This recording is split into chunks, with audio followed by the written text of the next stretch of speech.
Olha aí, fãs de esportes, a gente mostra então a freguesia tricolor. Os últimos 9 jogos do Flamengo contra o Grêmio, dos 9 jogos, 7 vitórias e 2 empates, nenhuma derrota do Flamengo, um aproveitamento de 85,2%, 22 gols marcados e 5 gols sofridos. Aí então o torcedor do Grêmio entalado com o rubro-negro carioca. Vamos dar boa noite para o Gustavo Zupac, já falei com ele, dou boa noite também para o nosso comentarista Vitor Birner, que está com a gente aqui neste Sport Center. Cadê você, Birner? Deixa eu ver você aqui no nosso telão. 1, 2, 3, 4, 5, 6... Eu ia dar uma chance pro telão, mas eu vou deixar de dar. Até o 10, vai. Não. Foi. Aê, Birner, tudo bem? Que bom te ver, quanto tempo? Bom também ver você, Marcela. Boa noite a você, ao Gustavo Zupac, aos fãs e às fãs do esporte. Muitos assuntos interessantes pra gente trocar ideia, pra gente conversar hoje aqui no Sport Center. Pois é, eu falei quanto tempo, mas eu sempre te vejo, principalmente no Linha de Passe. Ontem estava acompanhando o Linha de Passe também. Vamos começar falando então dessa freguesia do Flamengo contra o Tricolor nesses jogos. E aí a gente viu um Flamengo com um jogador a menos e ainda assim goleando no segundo tempo. Tem um segundo tempo praticamente perfeito. Isso quer dizer o quê? É um Flamengo muito forte ou é um Grêmio muito frágil? Eu acho que é uma combinação, né? Porque enquanto teve 11 contra 11, o Grêmio se comportou bem, né? Então eu acho injusto pegar só o recorte do 11 contra 10 e falar, tá vendo? Mesmo com um a menos, o Flamengo é muito melhor do que o Grêmio. Porque quando tava 11 contra 11, o Flamengo não foi muito melhor do que o Grêmio. O Flamengo sequer foi melhor do que o Grêmio no 11 contra 11. Foi até surpreendente a postura do Grêmio, conseguindo igualar em muitos momentos a partida durante a primeira etapa. O Flamengo construiu pouquíssimo dentro da área do Grêmio durante o primeiro tempo, né? Porque era um jogo que era mais confortável pro Filipão. Para a maneira que o Filipão toca esse trabalho. E esse acho que é um ponto curioso. A partir do 11 contra 10, se esperava que o Grêmio tomasse mais a iniciativa. Que o Grêmio tentasse se impor diante do Flamengo. Ora, estou jogando em casa contra o Flamengo que está com um a menos. Acho que é a melhor chance possível que eu tenho de tentar construir alguma coisa. Só que o Filipão tem dito sistematicamente para não esperarem nada do ponto de vista plástico do time do Grêmio, né? Então o Grêmio não está preparado, seja por estágio de trabalho, seja pela característica do trabalho, não está preparado para invadir o campo do adversário e pressionar, principalmente com a qualidade que o Flamengo tem, né? Então o Flamengo soube se organizar muito bem com 10 jogadores, mérito do Renato, mérito dos jogadores que entenderam muito bem o que era para ser feito, com as linhas bem posicionadas, e a partir daí, as trocas que o Renato fez, as escolhas que ele teve durante o segundo tempo, para jogar em velocidade, né? E aí o Flamengo foi perfeito na sua proposta, marcou muito bem o Grêmio, se manteve muito bem organizado, e a hora que precisou e que pôde acelerar, acelerou para castigar o time do Grêmio, que foi um time muito pobre em termos de articulação, porque não tinha jogadores para isso e não tem trabalho para isso, né? Então o cenário ficou interessante para o Flamengo no 11 contra 10. No 11 contra 11, para mim o Grêmio foi melhor. Pois é engraçado quando a gente fala isso, né? E quando a gente faz uma análise, como é que pode? Quando você tá com um jogador a menos, você consegue exercer um melhor futebol. Mas foi isso que aconteceu ontem. Birner, como é que você analisou essa partida? Como é que você viu um Flamengo muito mais forte com um jogador a menos? Eu acho que o Flamengo ele é muito mais forte que o Grêmio com 11 ou com 10 jogadores. Isso ficou muito claro. Por isso, achei a atuação do Flamengo no primeiro tempo um pouco preocupante. O Flamengo, quando o Renato chega ao clube, começa a jogar de maneira parecida, quando a gente fala de volume, do futebol avassalador, como fazia no período do Jorge Jesus. E assim foi por alguns jogos. Aí o Flamengo tem uma paralisação para treinar e volta pior. Essa é uma coisa que eu não entendi até agora. Continua sendo extremamente forte, um dos melhores ou o melhor time do Brasil, isso é uma coisa discutível. Tem um senhor elenco, mas ele não reproduziu mais aquele jogo de perde, pressiona, de encurralar o adversário. A última vez que fez isso, de fato, foi no primeiro tempo do jogo contra o Corinthians e Itaquera. No segundo tempo é normal tirar o pé naquela partida. Mas depois, contra o Sport, contra o Inter, contra o próprio Olímpia, o Flamengo ou perdendo ou ganhando, como fez na maioria dos jogos, foi de uma maneira natural, sem esmagar o adversário, que é uma característica e uma capacidade dessa equipe. E esse primeiro tempo foi de novo uma atuação do Flamengo abaixo. No segundo tempo, quando o Grêmio foi para cima, depois do Flamengo fazer o primeiro gol, Renato acertou nas mudanças, Aí a qualidade técnica prevaleceu. Quer dizer, o Flamengo ele é muito mais forte que o Grêmio no 11 contra 11 e é mais forte também no 11 contra 10. Eu não tenho a menor dúvida disso. O problema é que no jogo de ontem não foi no 11 contra 11. Se isso é um problema, tem que esperar mais rodadas para saber. Eu acho que o torcedor pode ter se incomodado com o primeiro tempo, mas obviamente que a vitória é gigantesca, a vitória é enorme, já classifica o Flamengo contra um adversário tradicional, sem precisar do segundo jogo, né, praticamente. E se incomodou no primeiro tempo, no segundo tempo nem lembrou do incômodo do primeiro tempo. Só foi comemorar, porque realmente o Flamengo ontem no segundo tempo foi incrível, ainda mais jogando com esse jogador a menos, porque o Isla foi expulso no finalzinho do primeiro tempo. Tem um lance também que eu quero mostrar pra vocês, que é o Gabigol. O Gabigol que todo mundo conhece, que tá sempre ali provocando os adversários, e aí ele faz essa provocação aí na hora que ele tá saindo de campo. Tá virando uma rivalidade esse Flamengo e Grêmio, uma coisa que está chamando a atenção quando os dois times se encontram, Zupac? Eu acho que está virando mais uma irritação dos gremistas com o Flamengo, né? Porque a gente está vendo as imagens e não está ouvindo, né? O Gabriel estava sendo muito xingado. E não era que ele estava sendo xingado por torcedores, né? Ali não tem torcedores no estádio, né? Ali eram integrantes da diretoria ou do staff do Grêmio, um camarote de gremistas, né? Sim. Então ele estava sendo xingado e a hora que ele saiu, ele meteu os 5, evidentemente se referindo aos 5-0 da Libertadores de 19.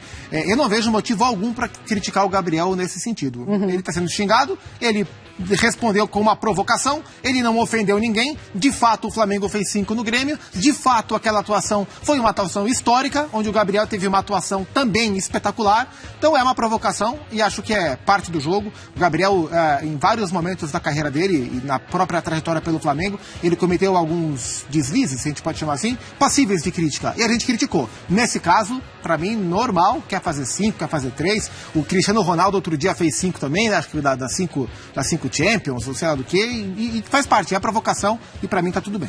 Pois é, e ele sai gritando. A impressão que a gente tem é que ele recebe o cartão amarelo ali por conta do grito, mas não é, tá? É na hora que o Rodinei faz o gol, ele entra em campo, e ele já tava no banco de reservas, e aí sim ele recebe o cartão amarelo porque ele não podia entrar em campo. Mas ele sai gritando, e ele sai gritando mesmo de campo, e até ali ele não tinha recebido o cartão amarelo. Birner, como é que você acha, como é que você interpreta o Gabigol que faz isso e a torcida adora? Então, eu acho que se ele foi xingado por dirigentes, como disse o Zupac, e até onde a gente sabe ali não pode ter nenhum torcedor, então se isso aconteceu foi por parte de cartolas, ele tem mais que responder mesmo, né? E eu acho que os cartolas estão irritados porque o Grêmio virou nos últimos tempos o principal freguês do Flamengo. O enorme freguês do Flamengo. Eu acho que o jogador precisa saber ganhar, mas isso é uma coisa que fica muito entre os atletas. Se ele fizesse isso contra outro jogador em campo, eu diria que ele abusou um pouco, até porque o futebol, do ponto de vista das pessoas que estão jogando, é um trabalho, tem a ver com sustento, tem a ver com diversos aspectos que transcendem a questão do torcedor. Então ali dentro é preciso que haja um respeito. Quando o dirigente provoca, acho que o jogador tem mais que responder mesmo, ou quando é uma questão contra torcedores que o provocaram, o jogador também pode responder mesmo, então eu não vi nenhum problema no que o Gabigol fez. Lá dentro parece que respeitou os jogadores adversários. Quando saiu sendo, digamos assim, ovacionado, mandou o recado. Quem falou tem que escutar também. Pois é, escutou, pelo menos foi o que a gente viu ali, escutou muito também. Falou o que quis, ouviu também, talvez o que não quis. E a gente mostra também, e isso é um outro aspecto do Renato Gaúcho, esses jogadores que estão sendo aproveitados, que ficam muito no banco de reservas, são jogadores considerados não titulares, né, jogadores reservas. E aí tem o Vitinho com 8 participações, 5 gols e 3 assistências, o Michael com 2 participações e 2 gols, não tem assistência, Rodinei, 1 participação, entrou uma vez e fez 1 gol, e o Pedro também, os mesmos números do Rodinei. Aí a gente lembra também do Renato Gaúcho no Grêmio, que era um treinador também muito conhecido porque conseguia recuperar jogadores, muitas vezes jogadores esquecidos. Ele está fazendo isso no Grêmio? Ou não dá pra gente comparar no Flamengo? Ou não dá pra gente comparar porque no Grêmio eram jogadores que chegavam no Grêmio já esquecidos, e no Flamengo são jogadores que estão ali no banco de reserva. E no Grêmio eram jogadores que chegavam já esquecidos e que precisavam em algum momento assumir um posto de titular, né? Então ele transformou o Jael, por exemplo, no centroavante campeão da América, né? O Cícero virou um jogador importante na mão dele, e outro jogador...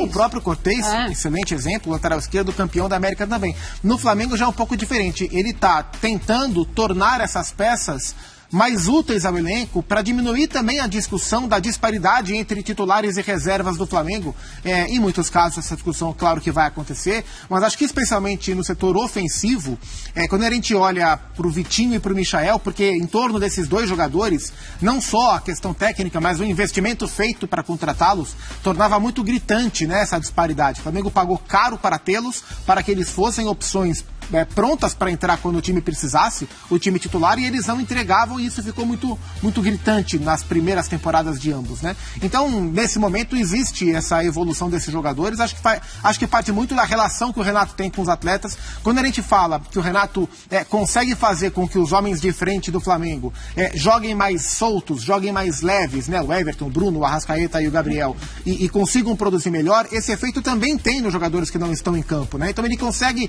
deixar mais leve o ambiente pro Gustavo Henrique jogar, pro Léo Pereira jogar, pro Bruno Viana. O Bruno Viana ontem fez o gol, mas há 2 jogos ele cometeu falhas de marcação. O Rodinei ontem fez o gol, contra o Olímpia deu assistência, mas contra o Olímpia ele também falhou no gol do time paraguaio lá em Brasília, né? Então são jogadores que ainda continuam oscilando, mas que com a maneira que o Renato toca o trabalho e essa relação, a confiança fica mais viva para esses jogadores, né? E aí a hora que o time está encaixado, fica mais fácil para eles jogarem também. Engraçado, a gente consegue ver isso durante o jogo, né? Principalmente quando são jogos que o Flamengo tá bem. Sim. Tem isso, né? Porque deles, né? na maioria deles. Mas contra o Inter a gente viu um Flamengo nervoso. Sim. Mas a gente consegue ver, Birner, os jogadores tranquilos, conversando. O Michael vai lá, abraça o Renato. Você vê tudo mais leve naquele Flamengo. Mas você acha que já é uma característica do Renato essa recuperação de jogadores? Eu acho que o ambiente mais leve tem tudo a ver com o Renato. A recuperação de jogadores, ou a melhora dos jogadores, para mim tem a ver com a melhora do futebol coletivo da equipe. E nesse aspecto, uma coisa está diretamente ligada à outra. Eu só acho que para você, por exemplo, transformar o Vitinho num jogador nível titular do Flamengo, você precisa ensinar o Vitinho a fazer algumas coisas que não costuma fazer muito. Ele às vezes é um pouco negligente na marcação, então se você vai marcar lá na frente, ele às vezes não cumpre o papel direito. No jogo contra o Ceará, por exemplo, que ele foi o melhor em campo do Flamengo com a bola, mas ele tem dificuldade da troca de passes rápida, que por exemplo o Arrascaeta faz, se joga por dentro onde ele jogou, e aí a associação com o Gabigol fica mais complexa, o Gabigol não tem as chances que costuma ter. Então, para dizer que recuperou jogadores, eu espero um pouco mais. A evolução desses atletas, sem dúvida, existe, principalmente a do Michael, que passa bastante pela confiança do jogador, porque o jogador se sente mais à vontade e mais leve, como você mesma disse, Marcela, no atual momento do Flamengo. Mas uma coisa é a melhora dos jogadores dentro do coletivo, outra coisa é a recuperação deles. Então, para dizer que houve a recuperação, eu prefiro esperar um pouco mais. Eu ainda não consigo enxergar assim, Marcela. E a gente continua, então, com as novidades do Flamengo ao longo do dia. A gente vai mostrar um treinamento do Andréas Pereira, que, olha, arrebentou. E o torcedor ficou animado demais vendo isso. Tá aí o treino do Andréas Pereira.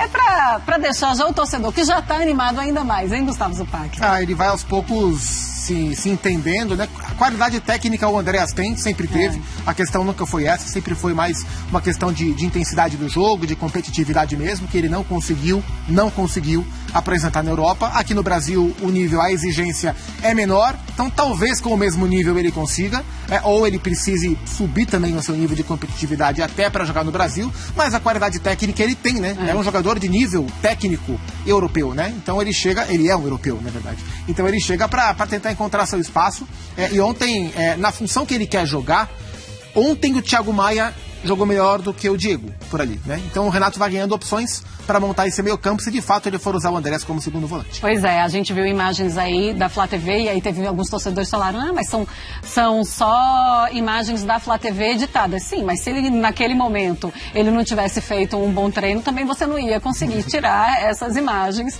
do treinamento do Andréas Pereira. E uma outra informação aí, essa informação é preocupante sobre o Bruno Henrique, que saiu ontem machucado, e o Flá acabou de tuitar sobre isso. Vamos mostrar. Vamos mostrar. Olha, o Bruno Henrique tem lesão na coxa direita, tá? Então tá confirmado. Eles acabaram de colocar, inclusive, no Twitter oficial do clube.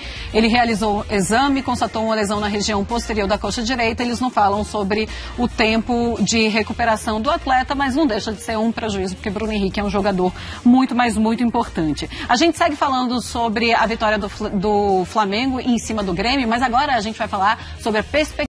Pessoal, venho humildemente aqui pedir a vocês que fortalecem o canal, deixando seu like, se inscrevendo, para estar ajudando a gente aí a crescer mais e mais.